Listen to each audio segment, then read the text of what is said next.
ယ်ဘယလက်တဲ့တုံးဆိုရင်ခောရမမြတ်စွာဘုရားလက်တဲ့တော်မှာငါညမနင်တောင်းနေစုအဲ့ဒီကြတော့မှပြည့်လိမ့်မယ်ညမရဲ့ဟိုပြည့်ရင်ပြီးရောကဘာတသိရမနှက်ရှင်ကလာအောက်မေ့တဲ့ပရိသတ်ကြီးဝမ်းမြောက်ဝမ်းသာစွာဖြင့်ကုသိုလ်ကောင်းမှုတရားတွေကိုဖြည့်ကျင့်စီးမှုပြီးတော့အဲ့ဒီဘဝကမနေလို့သေးလူဘဝကကုသိုလ်ကောင်းမှုတွေနဲ့နတ်ပြည်တက်သွားတယ်ဘယ်တက်သွားလဲနတ်ပြည်ဆိုတာကံဟောင်းထိုင်စားနေတဲ့ဘုံနတ်ပြည်ဆိုတာဘာဘုံနဲ့လဲ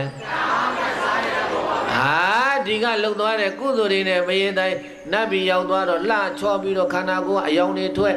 သူနေတဲ့ဘုံမိတ်မှာပတ်ချလဲမှာနတာစီမီတိုင်ကြီးတွေကဘယ်သူမှမထွန်းရပဲနဲ့ဒီမိနတ်သမီးတွေရဲ့ဘုံမိတ်မှာနားမှာအဲ့ဒါမရှိဘူးတဲ့ဘိယတသူနေတဲ့ဘုံမိတ်မှာပတ်ချလဲမှာနတာစီမီတိုင်ကြီးတွေကမွေးကြိုင်ပြီးတော့ဘေးရနတ်သမီးတွေတော့အားကြရတယ်လာကြည့်ရတယ်မလေးခုနတ်သမီးဘုံမိတ်မှာကြီးလင်းထိုင်နေတာပဲအေးသွားအနာတော့မွေးနေတာတခါတည်းကြိုင်နေတာပဲနတာစီမီတိုင်ကြီးတွေကဒီကုသိုလ်ကံနဲ့နတ်ပြည်မှာနေနတ်ပြည်မှာနတ်တဲ့ကုံတော့လူပြည်ကိုပြန်ဆင်းလာတယ်ဘယ်ကိုပြန်ဆင်းလာအဲ့ဒါလူပြည်နတ်ပြည်လူပြည်နတ်ပြည်စုံစမ်းသွားနေတာဘေးသားတဲ့ဟောလောကသုံးပါးမှာကတ္တဗဘုရားပွင့်လာပြီဘာဘုရားပွင့်လာကတ္တဗမြတ်စွာဘုရားပွင့်တဲ့ချိန်သူနတ်ပြည်မှာပဲရှိသေးတယ်အဲ့ဒါကတ္တဗမြတ်စွာဘုရားပြိဋိဘံစံသွားရောပြိဋိဘံစံမှာတော့နတ်ပြည်ကဆင်းလာတာဆိုတော့ဘုရားမဖူးလိုက်ရတော့ဘုရားမဖူးလိုက်ရတော့ကတ္တဗမြတ်စွာဘုရားပြိဋိဘံစံသွားတော့ကတ္တဗမြတ်စွာဘုရားရဲ့ယုတ်ကလတော်ကြီးဟာပြည့်တဲ့ရွှေတုံးကြီးလိုဖြစ်သွားတာလေဘယ်လိုဖြစ်သွားတာလဲ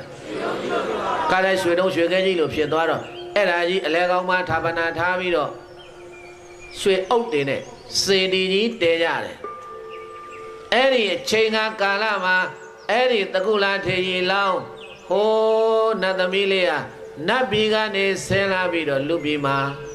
ယသိမလေးဝတ်တယ်တဲ့ယသိ